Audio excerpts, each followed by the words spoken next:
días, amigos, en todo el Perú. Acá en Lima ha salido el sol después de muchos días de mucho frío y de intensa llovizna, como dicen siempre los noticieros. Pero ha salido el sol para todos, dicen sí, pero probablemente no para el expresidente Alan García, que sigue estando muy molesto con la investigación que se hace a su gobierno en el Congreso de la República. Esta semana él ha interpuesto, se ha conocido que el día 17 él había interpuesto una acción de amparo para que se declare nulo todo lo investigado en su contra y que además se abstenga el Congreso de continuar una investigación contra él. Alega que se ha violado el debido proceso porque no se le da cuenta detallada de las imputaciones en su contra y porque no hay un juez imparcial, dice. Y invoca el artículo 139 de la Constitución que se refiere a las garantías de la administración de justicia. Hay que recordar que el Parlamento Nacional, en sus comisiones investigadoras, no solo investiga delitos, investiga cualquier asunto de interés público, dice la Constitución. Y si bien es cierto que existen precedentes en el Perú para impugnar actos de control parlamentario, estos siempre se han referido a sanciones, es decir, se fue a la Corte Interamericana de Derechos Humanos para impugnar la decisión, ¿no es cierto?, que inhabilitó al Tribunal Constitucional en los 90. Fue un acto de Congreso y fue un acto de sanción. Ha ido Javier Díaz-Canseco, en vida, a reclamar al Poder Judicial por una sanción de la Comisión de Ética que adoptó el pleno en su contra. Nuevamente, hay una sanción. En este caso, el señor García no ha sido sancionado por ninguna causa. Nadie le ha imputado delito alguno. No se le ha dicho en ningún momento que él es culpable de algo. ¿Por qué tiene tanto miedo el señor García al resultado final de la comisión? Esa es la gran pregunta. ¿Qué es lo que viene después? ¿El asunto de los narcoindultos lo ha puesto nervioso? Recuerden que hace meses, lo recordaremos más adelante en el programa, el señor García decía que esta comisión no servía para nada, que no tenía ningún objetivo, que iba a asistir a todo, por cierto, pero que le daba lo mismo. Y que luego, ¿no es cierto?, cuando se descubra que le habían imputado cosas falsas, pues ellos tendrían que renunciar.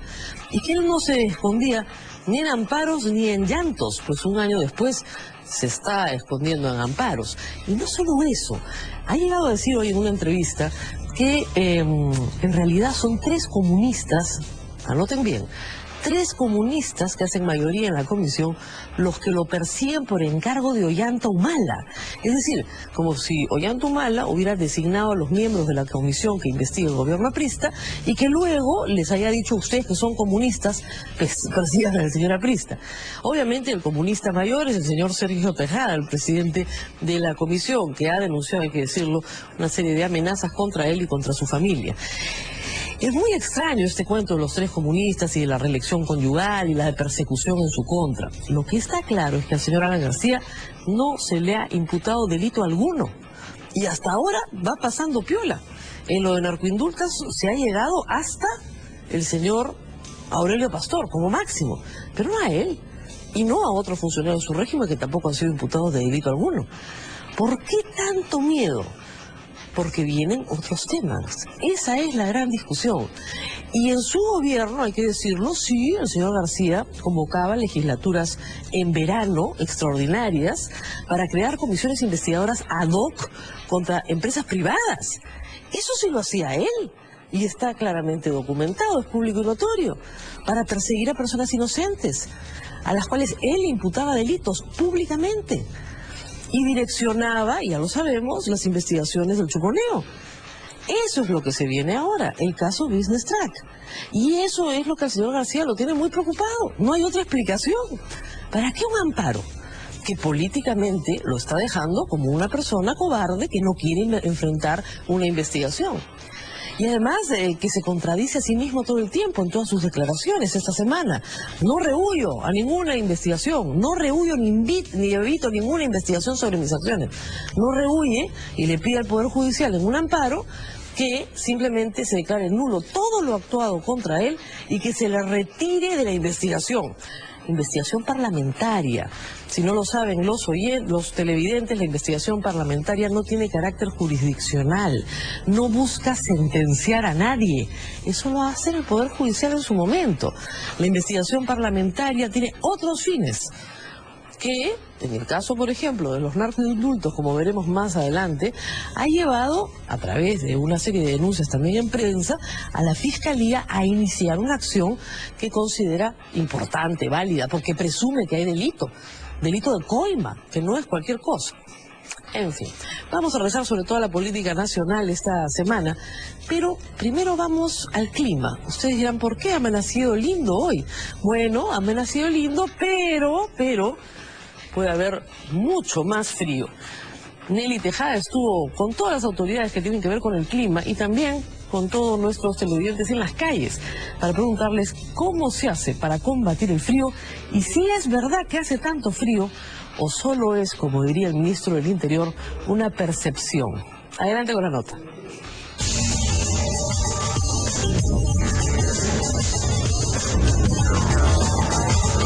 El frío llegó y tomó Lima por asalto y no hay nadie que escape a su crudeza.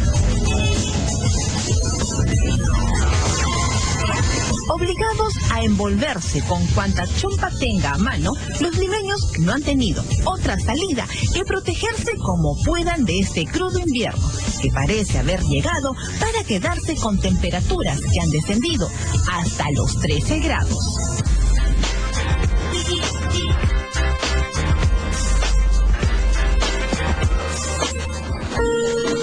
Viernes 28 de junio. 4 de la tarde y el termómetro marcó 13.8 grados en el distrito de La Molina, mientras el centro de Lima registraba 13.9, inusual en este mes de junio. Los valores de temperatura máxima de Lima de los primeros 7 y hoy 8 días del invierno nos muestra que este promedio es el más bajo de los últimos 12 años. Nosotros tenemos dos indicadores tradicionalmente para la evaluación del calor o del frío de una ciudad determinada. La temperatura mínima, que es el menor registro de temperatura que tiene una ciudad cada día. Normalmente en el caso de Lima eso se da durante la madrugada. Y la temperatura máxima, que normalmente en Lima se da en horas de la tarde. Observando el patrón climatológico de Lima, hay muchas probabilidades de que se puede llegar a 11 grados en el transcurso del invierno. Y viendo estas condiciones como estamos empezando, y si esto continúa igual, la temperatura superficial del agua del mar, podemos llegar a eso. Poco acostumbrados a esta sensación de frío y a cielos tan cerrados y lluviosos, ayer en Lima hay quienes afirmaron a través de las redes sociales haber visto rayos sobre la ciudad de los Reyes. Lo cierto es que las tardes y noches limeñas se han visto acompañadas en los últimos días de una persistente llovizna que incrementa la sensación de frío. El año pasado tuvimos un registro de 8.8 en una noche despejada en La Molina. Pero esos son casos puntuales. A las 3 de la mañana, una noche cualquiera, tú no estás en la calle sintiendo esa temperatura, pero así en fría, ¿no? El año pasado, en esta época del año, la temperatura del mar en Lima era 21 o 22 grados. Y esas eran tus temperaturas máximas. Ahora estamos en el orden de 16 a 17 grados. La temperatura superficial del agua del mar el año pasado estaba por decir, teníamos una temperatura cálida, calentita, entonces calentaba todo el entorno, por eso teníamos buena temperatura promedio, pero hoy en día la temperatura del agua del mar está por debajo de su normal, está fría. Nos encontramos en Villa María del Triunfo, en este cerro conocido como Ticlio Chico, uno de los lugares más fríos de la capital, y es que Lima soportará hasta 12 grados de temperatura, de acuerdo a la información de Senami. Lo indica que este será el invierno más crudo que tendremos que enfrentar los limeños.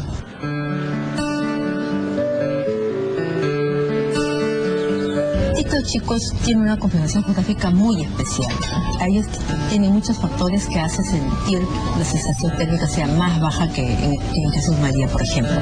Ellos están encima de un cerrito, tienen la humedad del piso que todo el día está mojado, enlodado, tiene la brisa marina, tiene también la concentración de humedad en esa zona porque están elevados y hay cerros más grandes alrededor. Entonces esos factores hacen que tenga una humedad muy persistente. Ellos amanecen aproximadamente con 98 a 100% de humedad. Hay otro sitio también que es muy frío, que está en Ventanilla, ¿no? La zona de Perú, la zona de cuando uno va en la nueva autopista esta de Gambetta, que va antes de llegar al Zapallar, que subes el cerro y donde está todo este desarrollo moderno o reciente de Ventanilla también es una zona que constantemente tiene lloviznas y que tiene una niebla muy densa ahí, y ahí viven cientos de miles de niños, ¿no? Y ahí sí la humedad llega a los valores extremos que normalmente tenemos en Lima, que son de alrededor del 98%, y eso es respirar agua. El invierno llegó y tal parece que no tiene la menor intención de irse.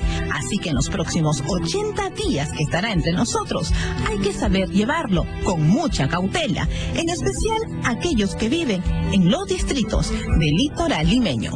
Los distritos que están acá, que son los del litoral, Miraflores, Chorrillos, El Callao, parte de San Isidro, San Miguel, ellos están en esta zona. Ellos están con una humedad, ellos amanecen con 97-98% de humedad. El problema de Lima es que cuando viene esta onda de aire húmedo que viene del mar, nos invade por completo, empieza a entrar, entra al sur de la Herradura, al sur de la Chira, entra por la zona de lo que se llama La Encantada, ¿no? Ahí entra todo este aire húmedo, frío, a través de la zona de Villa, de Chorrillos, sube a través del lomo de Corvina y se mete en Villa María del Triunfo, en Villa El Salvador, y más atrás a través del Lurín, a la tablada del Lurín, y inmediatamente se riega encima de Surco, ¿no?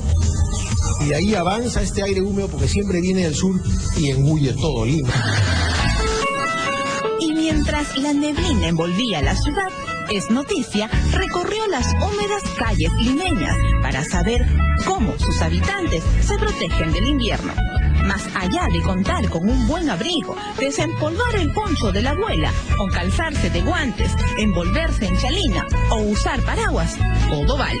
Yo recomiendo un menestrón que lleva todas las verduras para que suban las calorías. Tomar un rico chilcano de lenguado. Puede ser lo más calientito. Le echa su jugo de limón, cebollita china y bastante limoncito y lenguado, bastante pescado. Bien, con su huevito, su clara y cabellito de ángel. Y a comer para estar calientita. Comer la mazamorra. Comer la mazamorra. No, claro, un ponche, un champú, ¿qué le llama? No, yo tomo mis calditos, mi sopa de menestrón, mi sancochado. Sí, eso. Yo soy mamá. Tomamos chocolate, café caliente, leche caliente, infusiones, todo. Un plato en especial, la sopa. Ahora ya la sopa. Sí, la sopa también. ¿Te abriga la sopa? Abriga. Caldo de gallina y sopa de res. Sí, eso tomo. Eso me mantiene calientita y mis bebidas calientes. Para mí es que se consuma bastante naranja porque es por la vitamina C. Usted sabe que a veces nosotros descuidamos, ¿no? Consumir la vitamina C. Una parihuela, me parece muy simpático, un menestrón, ahí está, un sancochado. Como no podía ser de otra forma, seguimos las recomendaciones al pie de la letra y fuimos en busca de aquellos platos que calientan el invierno, como el caldo de gallina, la patasca o sopa de mote, el sancochado y el chupe. ¿Qué tal? Para el invierno es mejor sopas, ¿no? Como chupes, parihuelas, sudado de chita, parihuela de trambollo, el cangrejito bien caliente y todo lo que son lenguado de lo macho, picante de mariscos. Eso es lo que prefiere más la gente y lo que los calienta. Además del chilcano de pescado.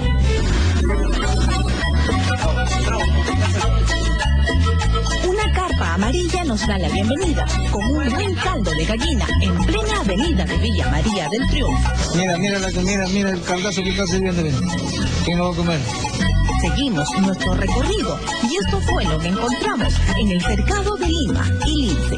Un buen plato de sancochado que alimenta y calienta al mismo tiempo. El sancochado lleva bastante apio, lleva pimienta entera, todas esas cosas. Más que nada yo echo las hierbitas, el oreganito, la hierbabuena. Eso es lo que sale en los secretitos, los caldos, todos los caldos. El sancochado es un plato sólido y el consomé es la cocción de toda la cantidad de carnes que se pone para dicho producto. Si bien es cierto, el sancochado se hace o se cocina en todas partes del Perú. y le ponen las carnes o los productos que más abundan en cada departamento, no, en cada zona de donde se hace. Llámese usted, por ejemplo, en el Cusco le ponen unas peritas.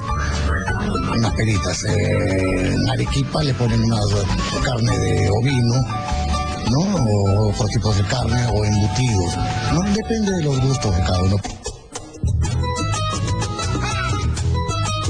Toda la sierra, Cajamarca, Arequipa, en las mañanas el desayuno es una suculenta sopa, así de contundente, ¿no? Entonces la gente toma su sopa y sale a laborar pues todo el día en perfectas condiciones, no se queja. En Lima se consume mucho caldo de gallina, gente que se amanece, gente en la tarde, en la mañana, quiere recuperar fuerzas, su poderoso caldo de gallina.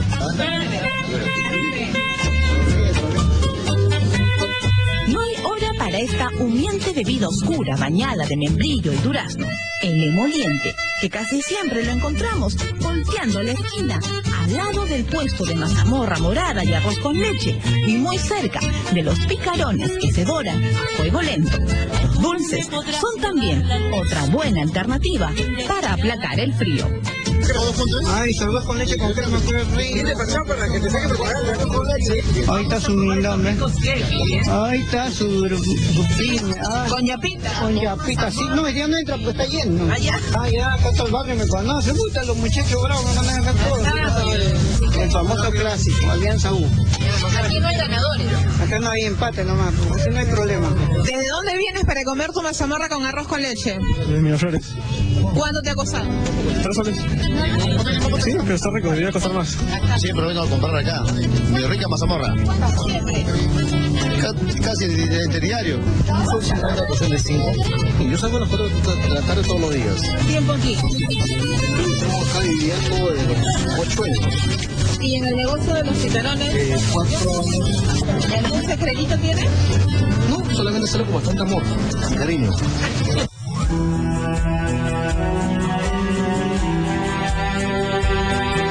Lamentablemente los vientos fríos son implacables en la sierra peruana, registrando heladas con temperaturas por debajo de los 0 grados, como el que soportó Juliaca y Mazo Cruz, y alcanzando una velocidad de 40 kilómetros por hora, como ocurrió en Puno durante la semana.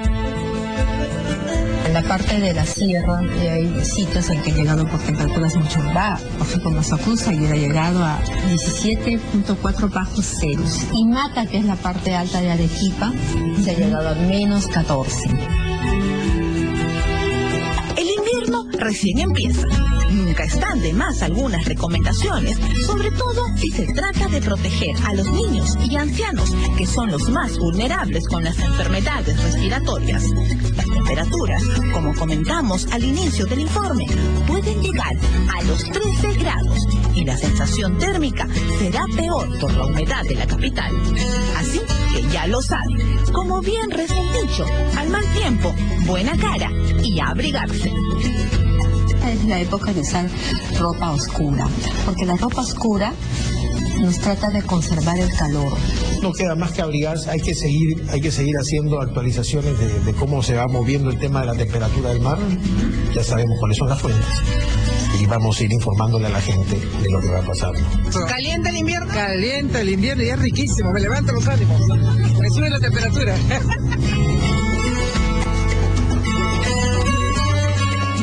Por supuesto, a abrigarse y a comer rico, pero también a tener alguna consideración. El invierno pasado, la ciudad de Lima no tuvo invierno. Tuvimos un sol radiante hasta julio. Yo recuerdo el 28 de julio transmitimos con un gran día. En agosto comenzó a bajar la temperatura, pero no hubo pues mucha necesidad de abrigarse. Ustedes han visto las temperaturas comparadas, llegaban a 19 grados el año pasado en esta época. Eso pasa pues una vez cada 10 años. Hemos regresado a lo normal.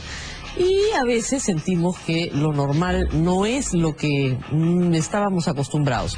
No hace tanto frío como creemos, y si usted cree que hace mucho frío, piense en Mazo Cruz, piense en Arequipa, fíjense en Ayacucho, en Huancavelica, en Cajamarca. Nos dicen que en Tacna a esta hora hay 8 grados, que para Tacna es bien bajo. Es decir, tenemos pues en nuestra riquísima geografía climas muy duros, de verdad muy duros. Así que, señores limeños, no se quejen tanto y abríguense más. Y ahora vamos a otra historia. Esta viene de Tocache. Es una historia muy, pero muy extraña, la verdad. Normalmente en el Perú pues hay cientos, si no miles de licitaciones que se hacen a través del gobierno central, gobiernos regionales o municipales. Algunas tienen problemas, otras no, pero en general siempre hay problemas administrativos. Esta vez el caso es escandaloso y llamó nuestra atención porque no se trata de poca plata, estamos hablando de 42 millones de soles para una obra de agua y desagüe. Una obra que fue mencionada por la alcaldesa de Tocache justamente cuando entró en conflicto con el excongresista Aurelio Pastor. Pues bien, en esta obra se ha involucrado como miembro de un consorcio a un grupo egipcio que no tiene nada que ver con la obra, lo cual es un verdadero escándalo. Pero mejor dejemos que Jonathan Castro nos cuente toda la historia.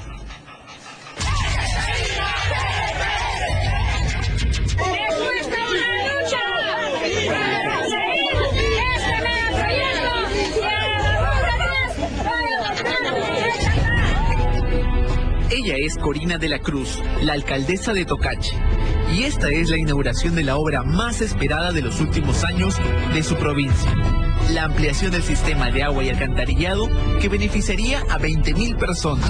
Pero esta obra, valorizada en 42 millones de soles, está nuevamente en el ojo de la tormenta.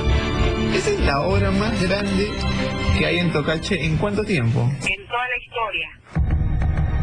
Se nos había violado el derecho de defensa para poder apelar, como te digo, la descalificación y contra el ganador de la Buena Pro.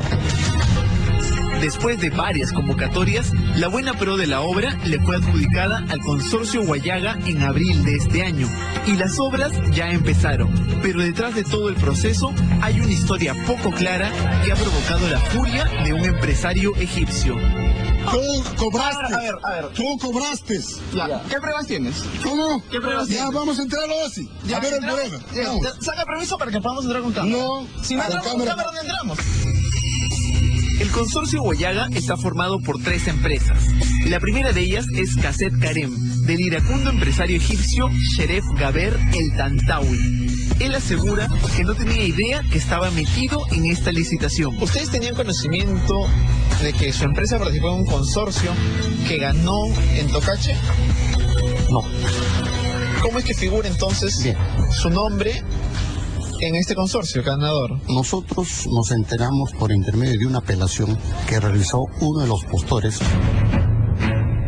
Caset Karem es un gigante cascarón. Tiene un capital de 12 millones de dólares y el OCE le dio la envidiable capacidad de contratación con el Estado de 1.000 millones de soles, gracias al respaldo que tiene de los contratos firmados en Egipto.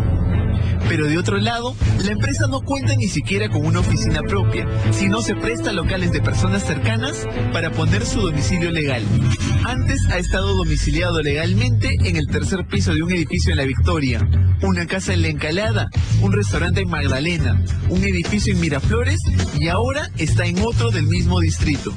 Esta es la primera dirección que registraron de la empresa Caset Karem en el 2011, en la calle Aljovín 221, en el centro de Lima, a espaldas del Poder Judicial. Pero hace 4 años lo que funciona acá es una librería y no hay ningún solo rastro de una empresa egipcia. Sheref nos dice que no puede declarar ante cámaras sin autorización de su familia, pero él cree que esa capacidad de contratación con el Estado lo hace atractivo para que algunos estafadores falsifiquen su firma, como ya lo ha denunciado antes ante las municipalidades de Chiclayo y San Martín. ¿A ustedes ya les han falsificado la firma en alguna otra ocasión? Sí, en otra oportunidad. En este momento no tengo los documentos, pues es una obra en el norte. Las otras empresas que forman el consorcio Huallaga son Mega Inversiones, compañía que en los últimos años ha ganado varias licitaciones con municipalidades y tiene una capacidad de contratación con el Estado por casi 108 millones de soles. Y Estudios y Contrataciones Generales, representada por Edgar Trujillo Vera. En mayo, el OCE inhabilitó a esta última empresa para contratar con el Estado por 24 meses.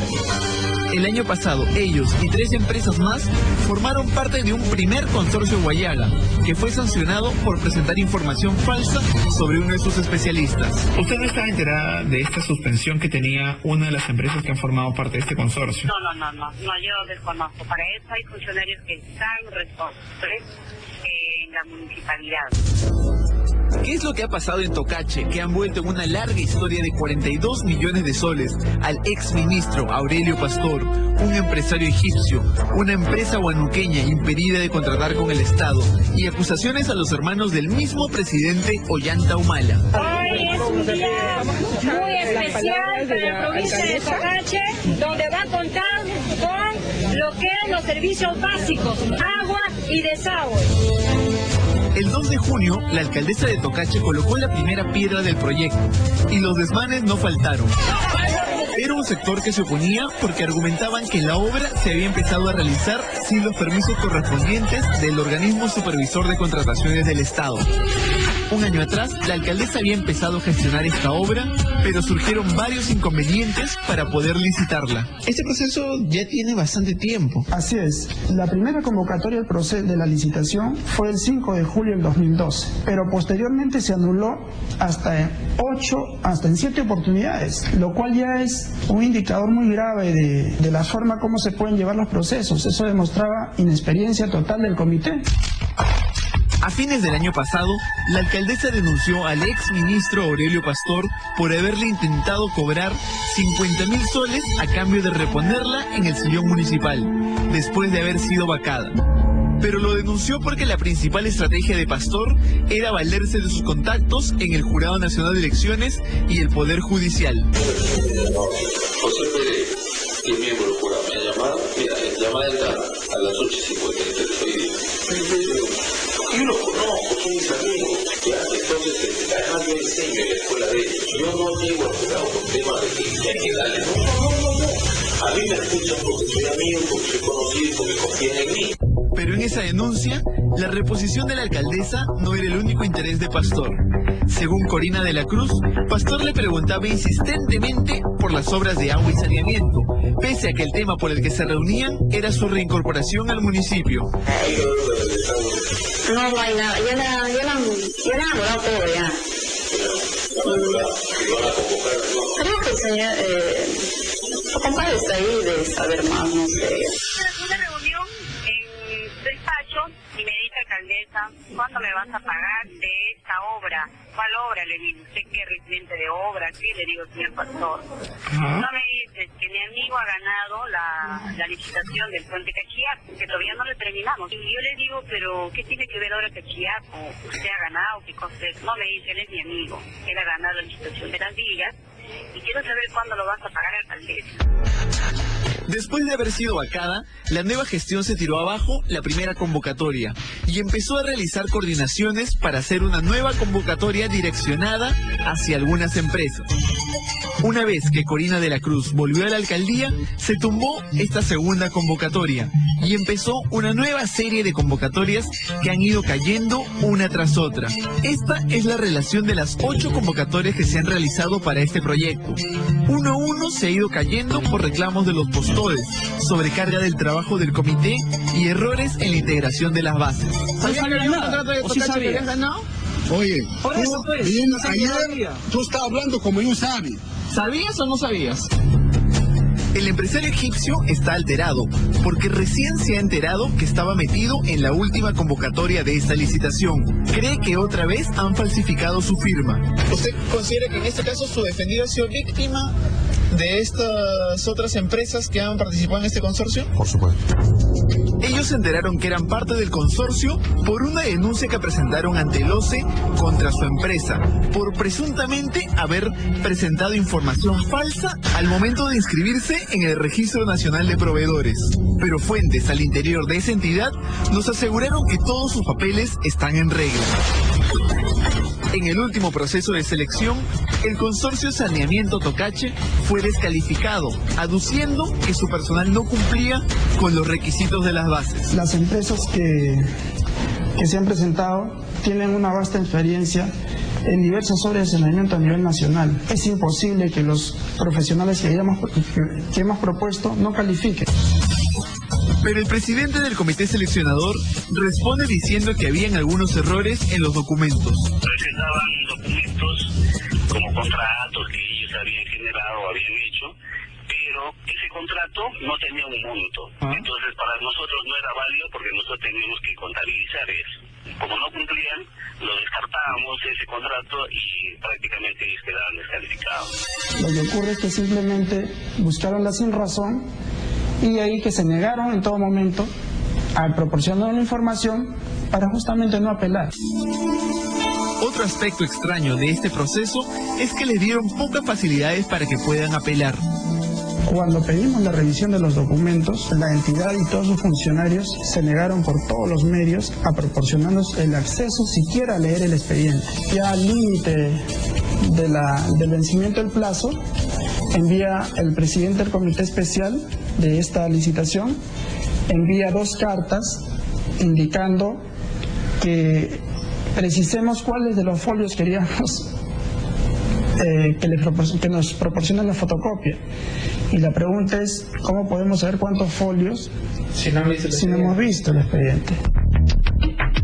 La Buena Pro se le adjudicó al consorcio Huallaga el 25 de abril, pero hasta la fecha no han cumplido con subir el contrato al portal del SEACE.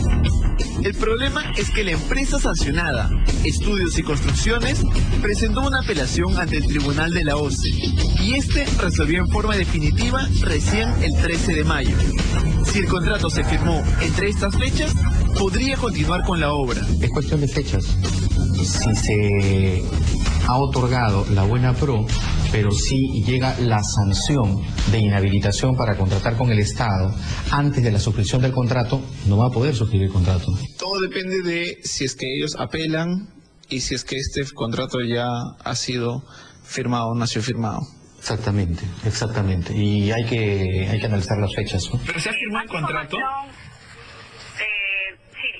Más información le voy a dar al gerente, yo estoy ahorita en campo, el gerente municipal o el gerente de infraestructura. La empresa también está trabajando. ¿Y cuándo ha empezado? ¿Esta semana? Bueno, todavía no se desembolsa ni un céntimo a la empresa, están haciendo ya por su propia cuenta, ¿no? ¿La empresa ya presentó su carta de fianza? Mayor información, converse con el gerente. A pedido de la alcaldesa, llamamos a su gerente municipal, Joel Ceballos, y esta fue su respuesta. ¿Cuándo se firmó el contrato de esta obra? La verdad, señora, ahorita estoy conduciendo. Si el día lunes se acerca a la municipalidad, les atiendo todo enseguida.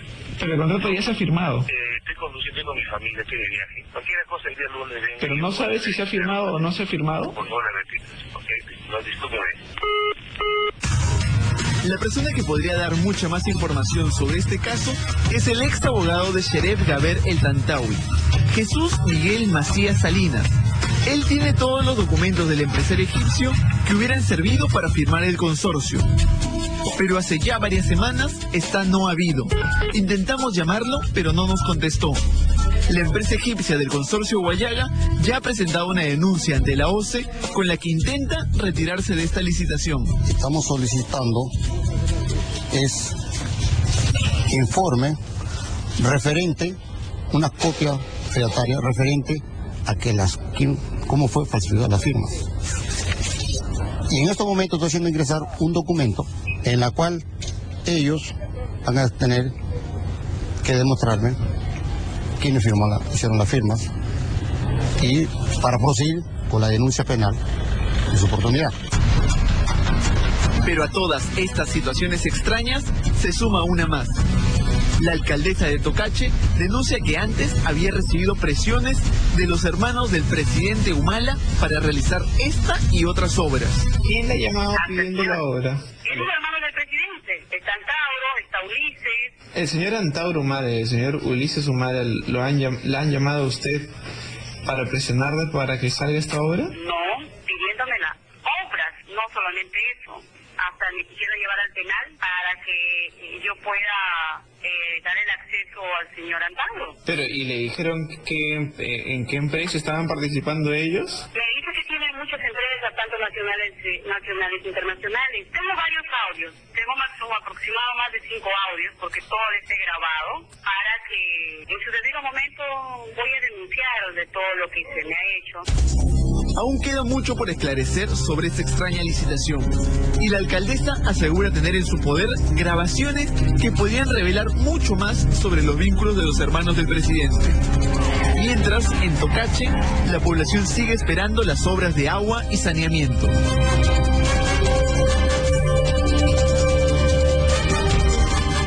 El señor Cherif Mahmoud me ha mandado una carta muy amable diciendo que si perdió un poco los papeles con el periodista es porque no conoce bien el idioma, pero que está absolutamente seguro de que lo han metido a él y a su empresa en un consorcio en el que él nunca ha estado.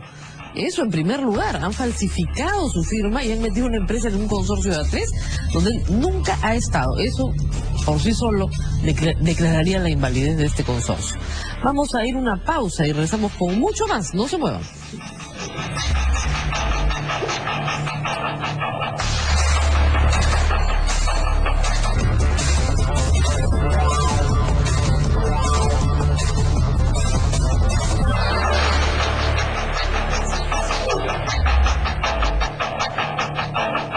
Ya son más de 100 ganadores los que ahorraron y ganaron con Scotiabank.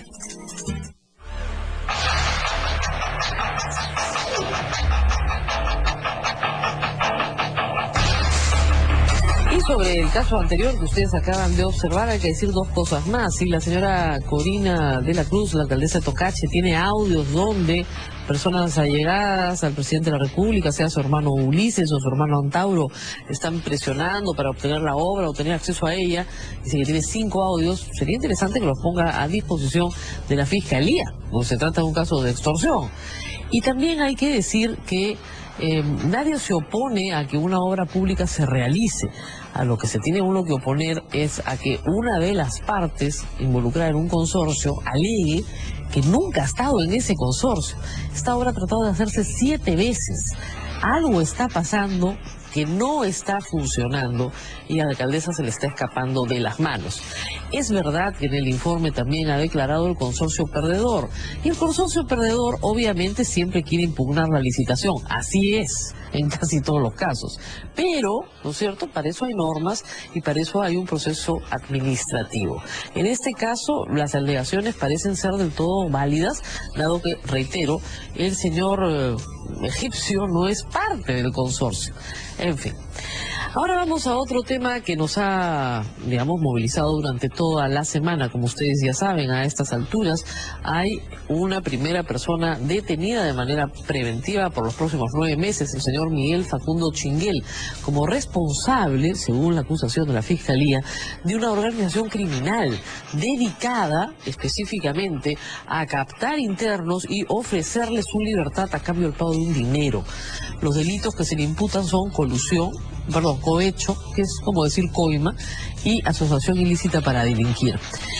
No solamente se está investigando al señor Miguel Facundo Chinguel, sino a 13 personas más con él, son 14 en total.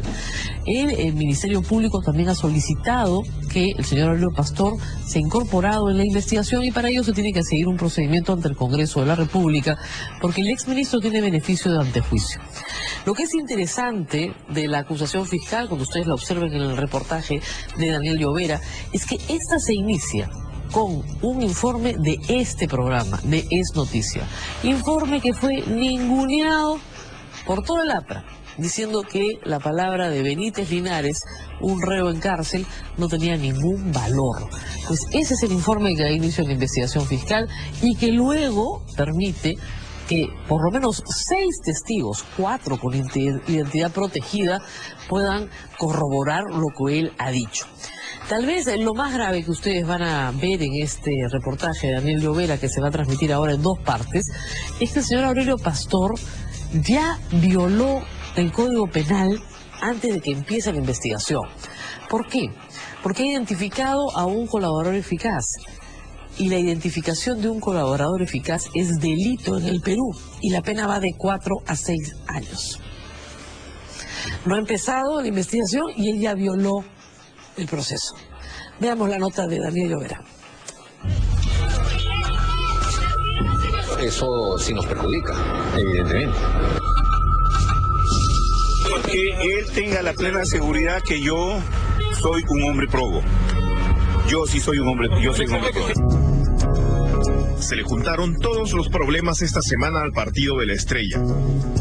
Su exministro de Justicia, Aurelio Pastor, será sometido a una investigación en la que deberá aclarar denuncias de presuntos pagos a cambio de liberar presos.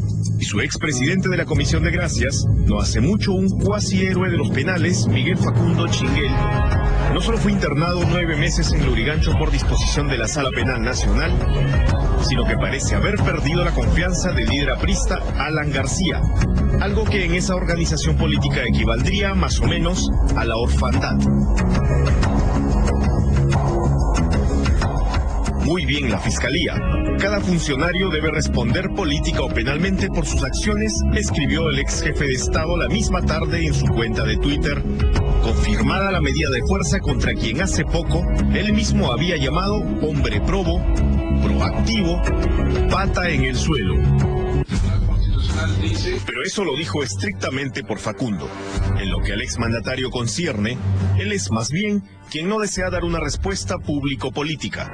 El miércoles último, nuestro programa RMP dio a conocer detalles de un recurso de amparo que el expresidente presentó 3 semanas atrás para que la megacomisión no lo investigue más y para que ya no tenga validez todo lo que este grupo ha avanzado respecto de su presunta participación en todos los hechos investigados. Una implicancia puede ser que se entorpezca la labor de la megacomisión, que tengamos una dificultad para seguir indagando el papel que tuvo la persona que dirigió la gestión de gobierno 2006-2011 en posibles actos irregulares, que es el mandato que nos daba el Pleno. El recurso presentado por el doctor García no dejó de causar sorpresa, sobre todo porque momentos antes, esa misma tarde, el dirigente y congresista aprista Mauricio Mulder había sostenido la necesidad de que todo militante de su partido responda por sus actos como cualquier ciudadano. Yo como dirigente del partido tengo que ser bastante claro para que mis compañeros sepan que a quien más le conviene un deslinde claro con este tipo de casos de corrupción es al propio partido. El expresidente del país y su abogado sustentaron su recurso de amparo argumentando que la comisión que investiga a su gobierno había vulnerado reiteradamente su derecho a la defensa y acompañaron para ello 3 informes jurídicos, los 2 primeros de los abogados Aníbal Quiroga y Domingo García Belaúnde, y el tercero, tal vez el más importante, de la Defensoría del Pueblo. Pero el pedido de García llamó la atención, además, porque no guardaba coherencia con lo que había sostenido meses atrás. Por lo que a mí toca, yo no me defiendo con recursos de amparo ni con llantos. Ante este viraje, de nuevo el Poder Judicial dilucidará si el Congreso violentó normas del debido proceso de una persona o no. Antes había ocurrido con el caso del parlamentario Javier Díez-Canseco, y curiosamente, el juez que resolvió ese asunto, Hugo Rodolfo Velázquez Zabaleta, es el mismo que determinará si la megacomisión sigue investigando o no a Alan García. Si el pedido prospera, el trabajo de la comisión se verá mellado como lo reconoce el propio congresista que la preside. Nosotros ahora tenemos ya un cronograma de trabajo. A nosotros no nos preocupa mucho eso porque tenemos una serie de elementos que indagar que no tienen que ver directamente con el expresidente García. Pero si ustedes intentaran citarlo, por ejemplo, por tercera vez... Seguramente tendríamos que esperar a que se resuelva. Él no vendría, ¿no? Me parece que sí, me parece que tendríamos que esperar a que se resuelva esta acción de amparo. Imagínate que todos siguieran el ejemplo presentando recursos de amparo, presentamos un informe en blanco. Y aquí es el reino de la impunidad absoluta. Varios supuestos cargos. Así han evolucionado las cosas menos de 3 meses después de la primera denuncia que hiciera el ex informante de la DEA, Óscar Benítez Linares, acerca de pagos de $10,000 a cambio de la rebaja de 1 año de condena en los tiempos de Facundo, de Aurelio Pastor y de Alan García, que reveló en primicia este programa a inicios de abril.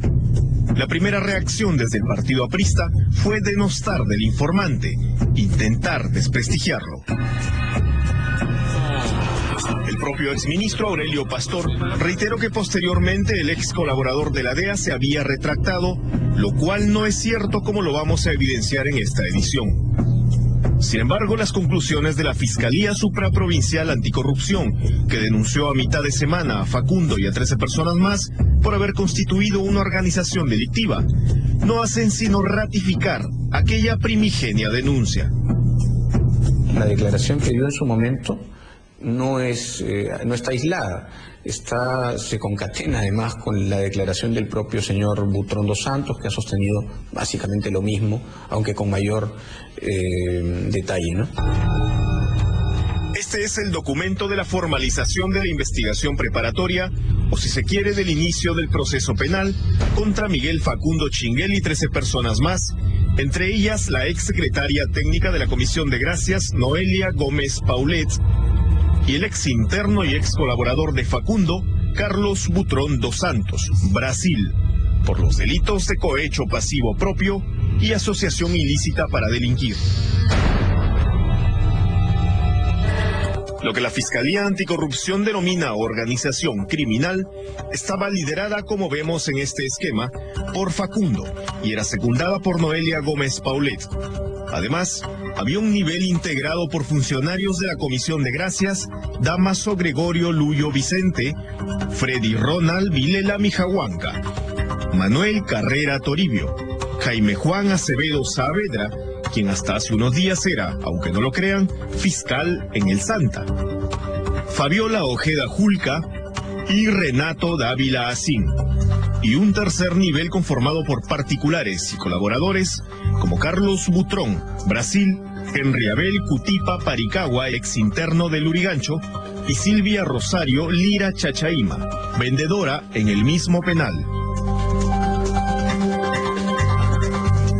Para utilizar términos que puedan sonar familiares, el faenón de las conmutaciones se habría materializado en su mayor parte, según la Fiscalía, en el penal del Lurigancho, donde purgaban condena ranqueados narcotraficantes.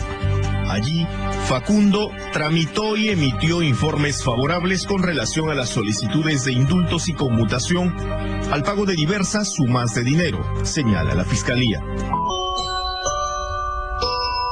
Por ejemplo, de un solo tirón, la Comisión de Gracias, con las respectivas resoluciones firmadas por el expresidente García y por el ministro de Justicia de turno, le conmutó la pena a toda una organización de narcos africanos recluidos allí y a otros integrantes de organizaciones colombianas y mexicanas.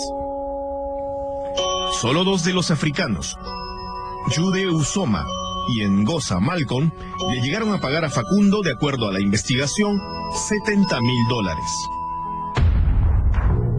Otros casos que ha recogido la Fiscalía son los de los internos Pedro Zambrano García y Carlos Parker Taramona, quienes habrían pagado $12,000 para obtener su libertad.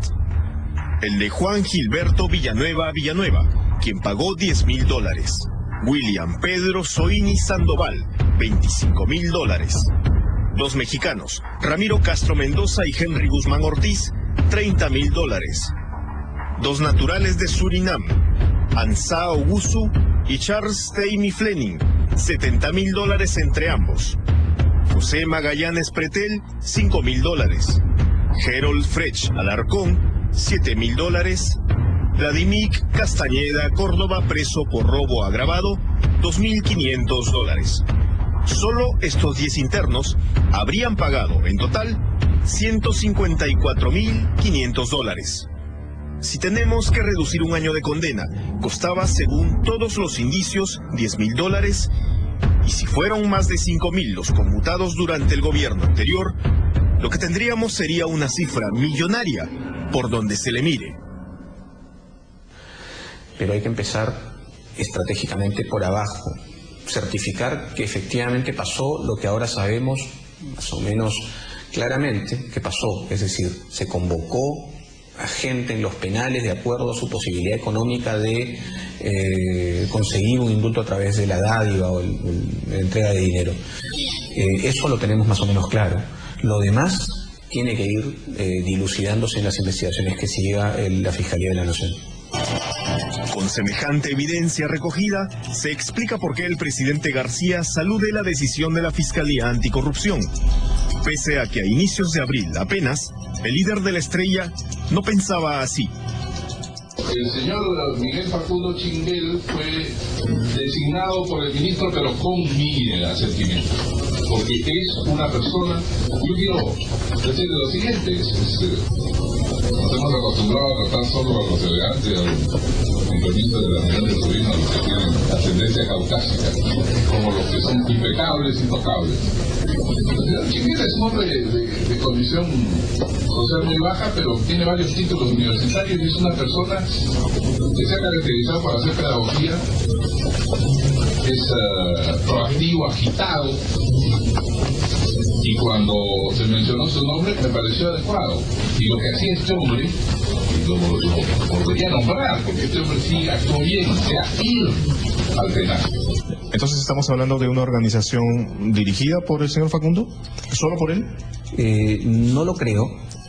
Si bien esta primera etapa tiene al señor Facundo Chinguel a la cabeza de la captación y de, digamos, la operación aparentemente de entrega de dinero a cambio del favor de las conmutaciones, el señor Facundo Chinguel no pudo haber actuado solo, en la medida en que esto, y me refiero a los procedimientos o el proceso de conmutaciones de otorgamiento de gracias presidenciales en general, tiene a otros partícipes en ese proceso, en esa cadena. Nosotros Habíamos establecido una posible red con una serie de expromotores y funcionarios que parece estar siendo corroborada por la Fiscalía, lo que nos indica que nuestras investigaciones iban por buen camino, a pesar de todas las críticas y obstáculos que tuvimos.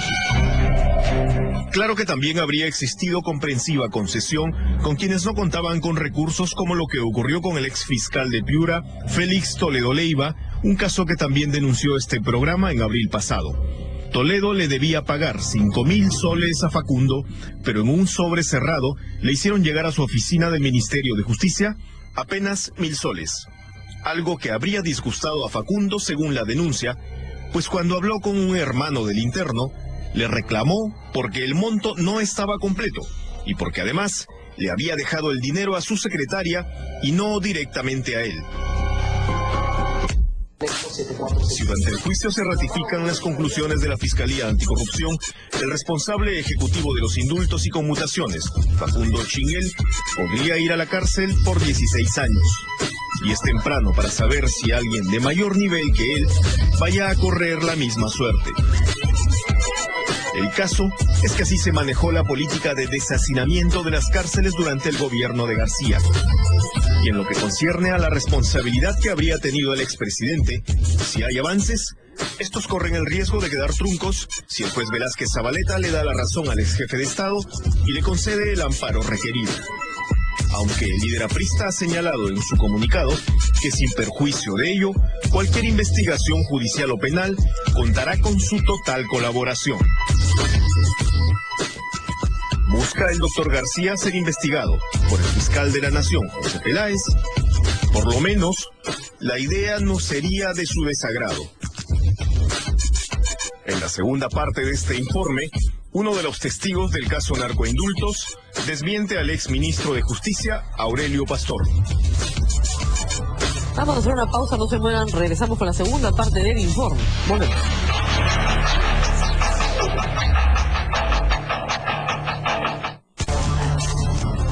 El señor Benítez Linares, que fue nuestro primer informante en este caso, fue inmediatamente desprestigiado, como hemos visto. Se dijo que lo que había dicho nunca lo dijo, que se había retractado.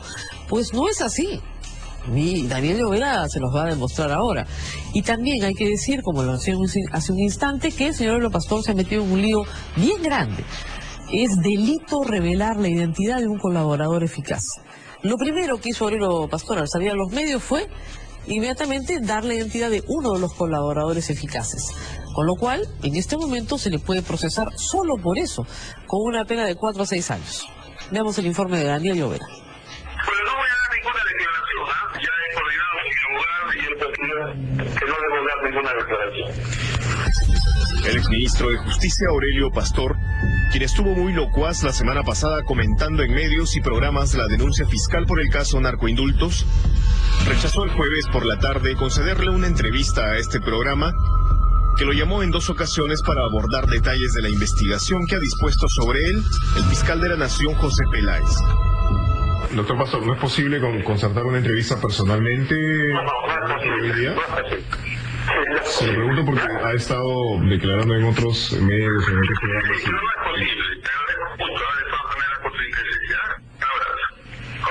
Muy bien, ok, gracias a usted. Con el exministro de Justicia, doctor Aurelio Pastor Valdivieso, este programa quería abordar las evidencias que ha aportado un colaborador eficaz que lo comprometen a él y a un asesor suyo en presuntas tratativas a cambio de rebaja de condenas. Quería preguntarle por qué ha revelado la supuesta identidad de dicho testigo protegido, conociendo que es un hecho penado en este país. No estoy de acuerdo. Y quería consultarle por qué ha venido sosteniendo que el testigo clave de la DEA, Óscar Benítez Linares, se retractó ante un fiscal de lo que le dijo inicialmente a la megacomisión, cuando en realidad nunca lo hizo. Yo creo que el señor Pastor está desesperado. Está desesperado, sabe perfectamente que está muy involucrado en este caso, que hay indicios perfectamente razonables de la comisión de delitos que probablemente lo alcancen. Y quiero pensar que no ha estado bien asesorado, ¿no? Ustedes, la alta dirigencia aprista, ¿cómo están procesando la situación del exministro Pastor? Con preocupación y con esperanza de que puedan ser esclarecidas todas las imputaciones que hay. El miércoles en nuestro programa RMP dimos a conocer las razones por las cuales el fiscal de la Nación, con la información que recibió de la Fiscalía Supraprovincial Anticorrupción, le abrió investigación preliminar al doctor Aurelio Pastor Valdivieso. De acuerdo con el testimonio del colaborador eficaz número 01-2013, en el verano del 2010, estando preso en el penal de Lurigancho, aprovechó una visita del entonces ministro de Justicia a dicho centro de reclusión y se le acercó para pedirle ayuda con un tema. De acuerdo a su testimonio, Pastor le habría sugerido que tome contacto con su asesor, José Marrufo Acosta. Cuando el interno se comunicó con este, le dijo que un primo suyo estaba dispuesto a pagar $15,000 a cambio de que le conmuten 9 años de su condena, que era inicialmente de 15. El llamado primo de ese recluso era otro interno de nacionalidad checa, Eugene Xorgo. Otros 2 internos sirvieron de intermediarios para el tema del dinero, Henry Abel Cutipa Paricagua y Marco Antonio Galvez Tello. Este último le pidió, de acuerdo a la investigación, a una mujer llamada Araceli Viviana Ugaz Murga que abra una cuenta en el banco de crédito y allí, allegados al checo Xorgo, depositarían $18,000. Una vez depositado, el dinero se sacó de la cuenta y entre las personas mencionadas lo llevaron en efectivo al penal de Lurigancho y se lo dieron al checo a través de una vendedora no identificada. Estos hechos han sido corroborados por Araceli Ugaz, la mujer que abrió la cuenta. Todo ocurrió, como dijimos, en el verano del 2010. El jueves 4 de marzo del 2010, es decir, todavía en verano, el presidente Alan García y el ministro de Justicia Aurelio Pastor firmaron esta resolución que conmutaba la condena de 47 reclusos. El primero de la lista era el checo Eugene Xorgo. 3 meses y medio después, salió de prisión. Allí no acaba todo esto. Ese mismo año, el intermediario Marco Antonio Galvez Tello obtuvo su libertad y entre los meses de noviembre y diciembre ingresó a la oficina de Aurelio Pastor en el Congreso, cuando este ya no era ministro. Como se aprecia en este cuadro de visitas al Parlamento, el intermediario ingresó al despacho de Pastor el 30 de noviembre y luego el 7 y el 10 de diciembre del 2010. Y estuvo allí por espacio de 30 minutos en cada visita. Según el registro, fue José Marrufo Acosta, el asesor de Pastor, el que autorizó los 3 ingresos. ¿Para qué acudió allí? Según el colaborador eficaz número 01, para informar que el interno Santos Cenepo Chapiama quería que le rebajen su condena a cambio de información sobre un arsenal de armas.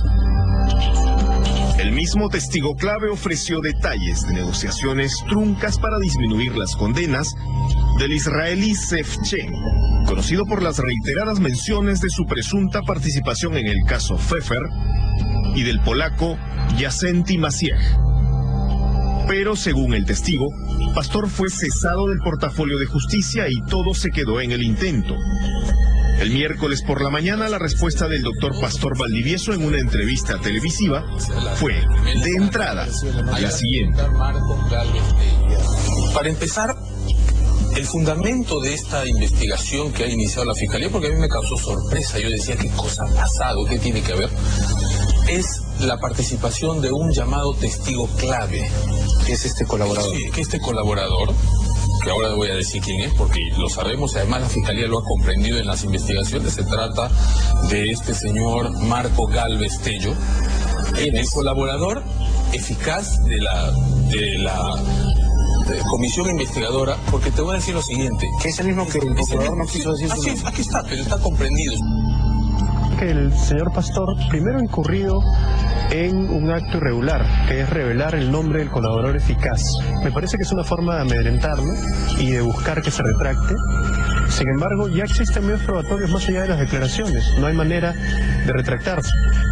Lo grave es que ha puesto en riesgo la vida de esta persona si es que esto es así, ¿no?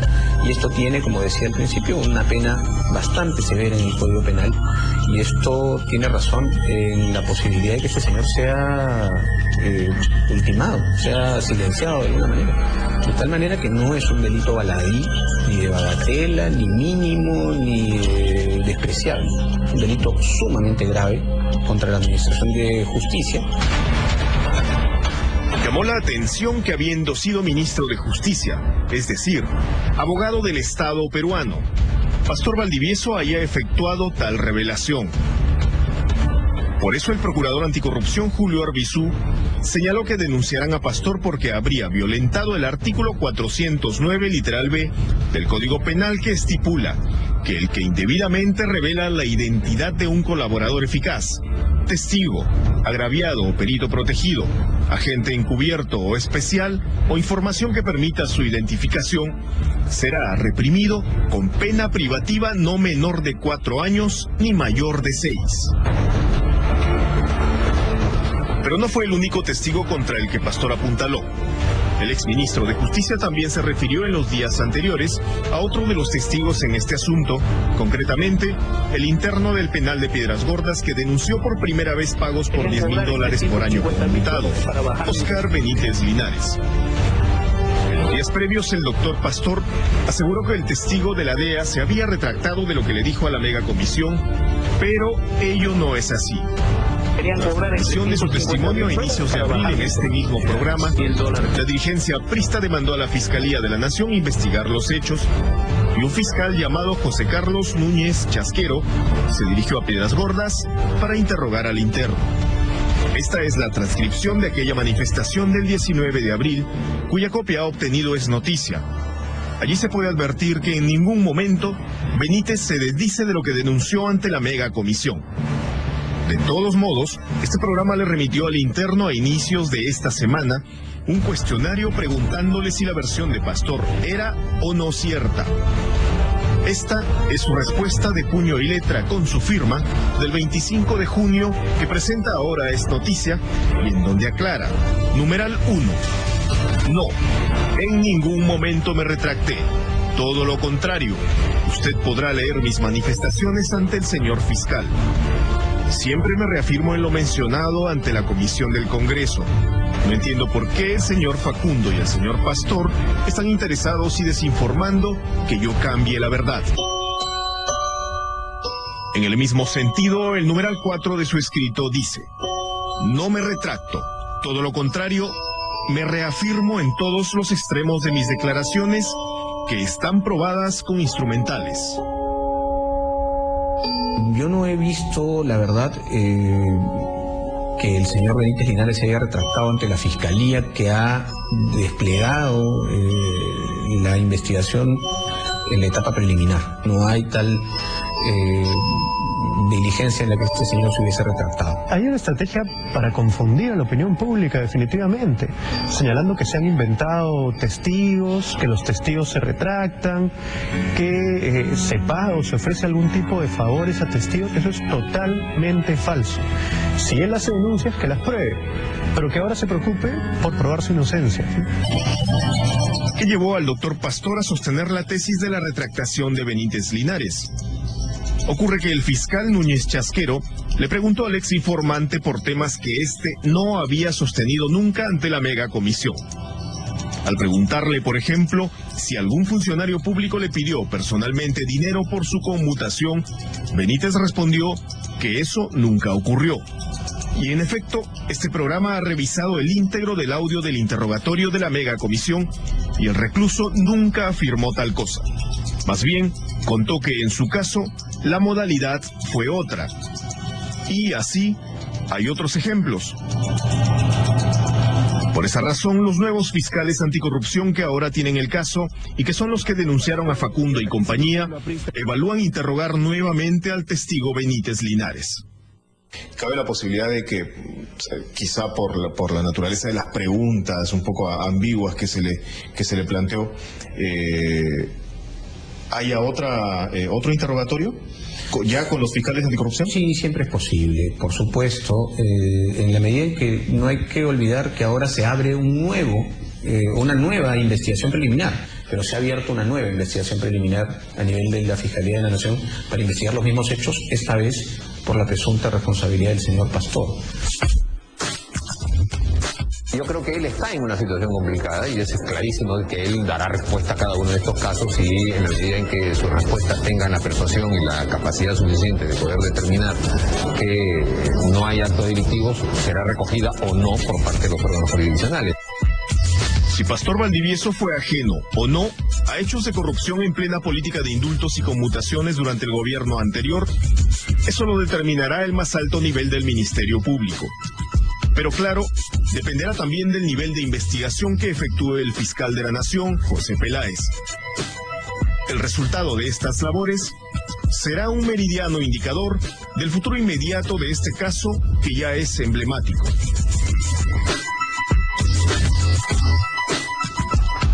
Hay que decir una cosa, no todos los indultos y conmutaciones de penas otorgadas durante el gobierno de Alan García están sujetos al escrutinio, digamos, de la corrupción. Muchísimos probablemente se dieron en el marco de, efectivamente, una política para sacar a primarios, para sacar a menores de 21 años, para sacar a mujeres, en fin. Pero que hay casos de narcotraficantes y sobre todo delincuentes altamente ranqueados que salen, ¿no es cierto?, sin que se explique muy bien por qué. Es clarísimo en la investigación que ha hecho la Fiscalía. Y otra cosa hay que decir, Aurelio Pastor probablemente tenía todo pues el derecho de defenderse, tiene todo el derecho de defenderse de los delitos que se le imputan en esta investigación, pero él mismo ya cometió un delito esta semana. O sea, él solito ha cometido el delito, ha salido y ha dicho, fulano de tal es el colaborador eficaz número tal. Está prohibido el Código Penal y él debería saberlo. Tal vez por eso su abogado ya le ha prohibido declarar, para que no siga hundiéndose, ¿no es cierto?, con sus propias declaraciones. Vamos a hacer una pausa, regresamos con frases memorables de Alan García sobre este tema, volvemos. Este segmento llega gracias a...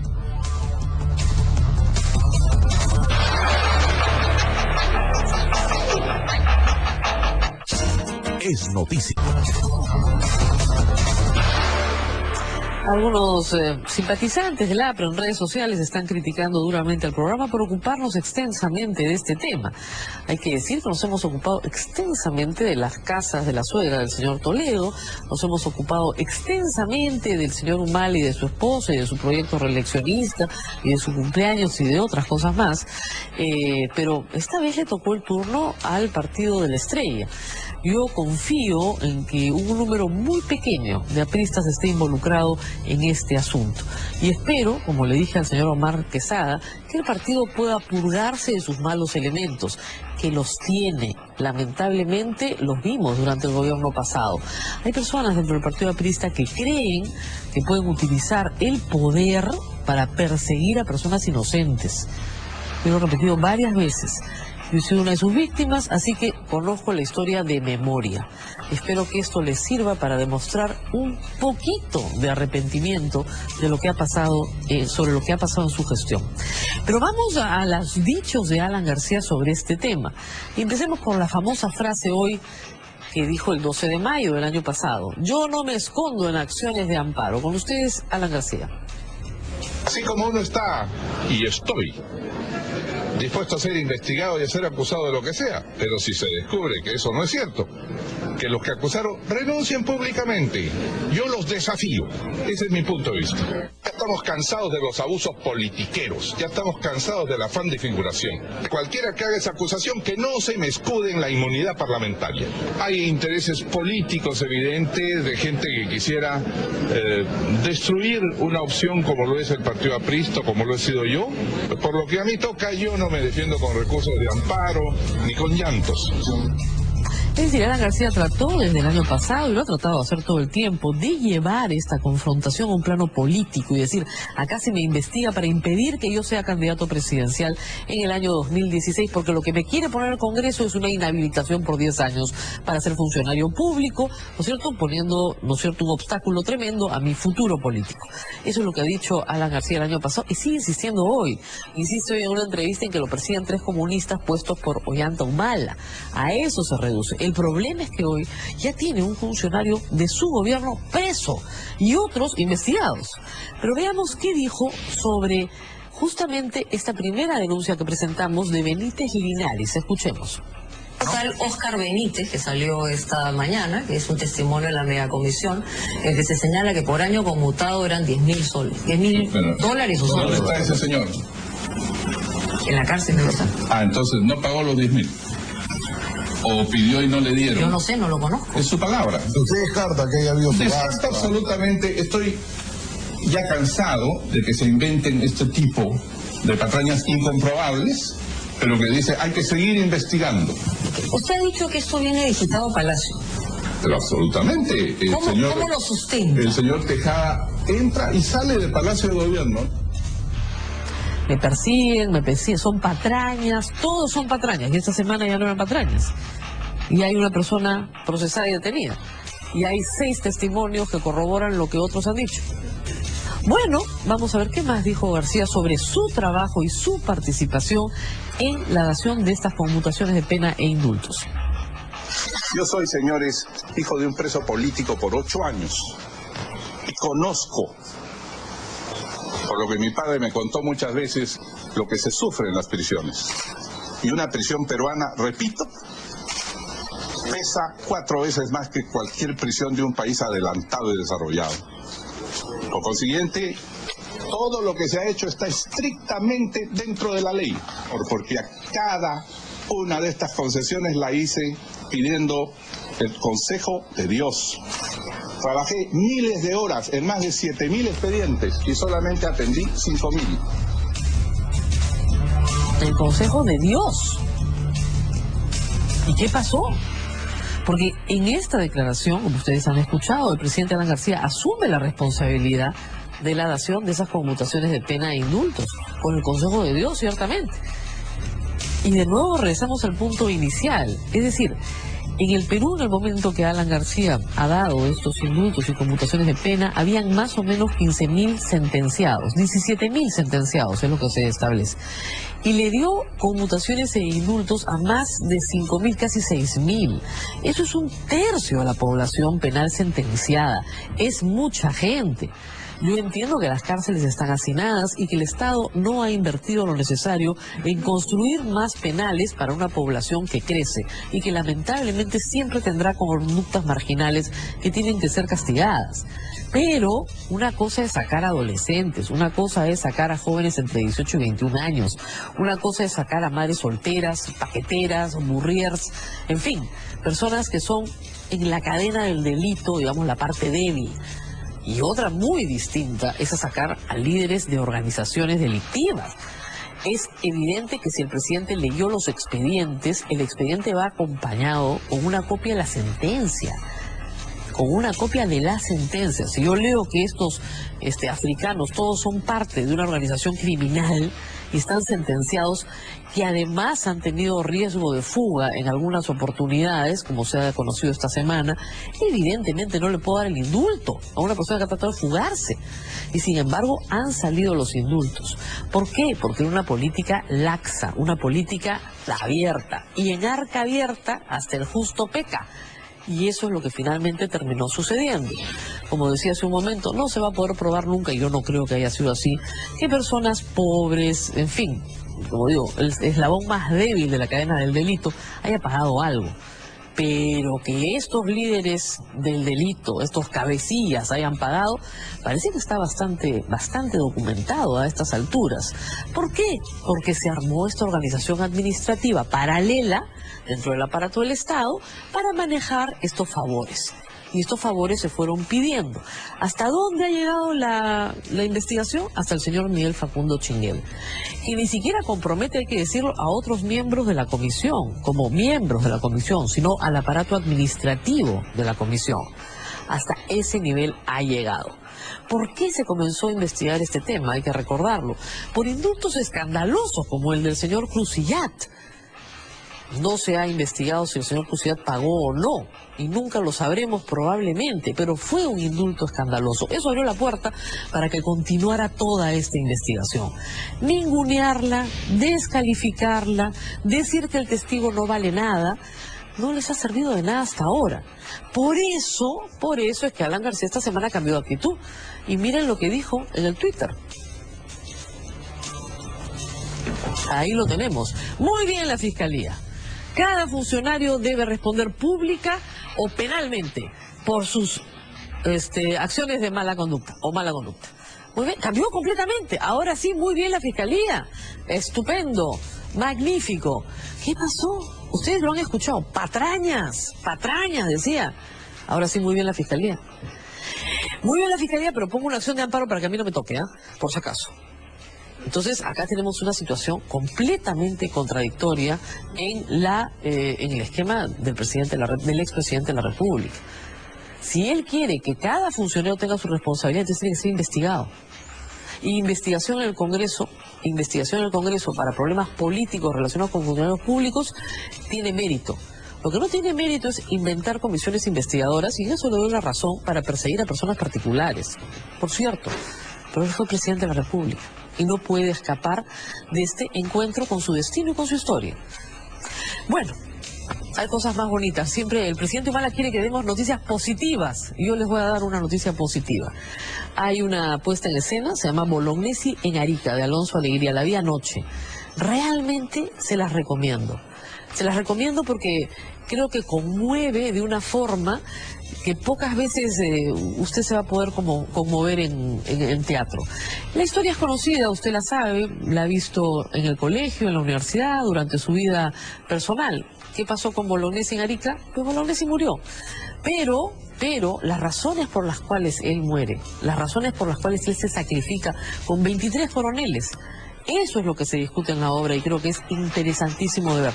Para grandes, para chicos, para todos. Nos tenemos que ir temprano hoy día porque hay un asunto muy importante hoy en el país. La Copa Confederaciones. Italia contra Uruguay. Es importantísimo, queridos, porque Uruguay va a ser próximamente un rival de Perú y usted quiere ver el partido. Le damos pase inmediatamente a Eddie Fleischmann. Adelante, Eddie.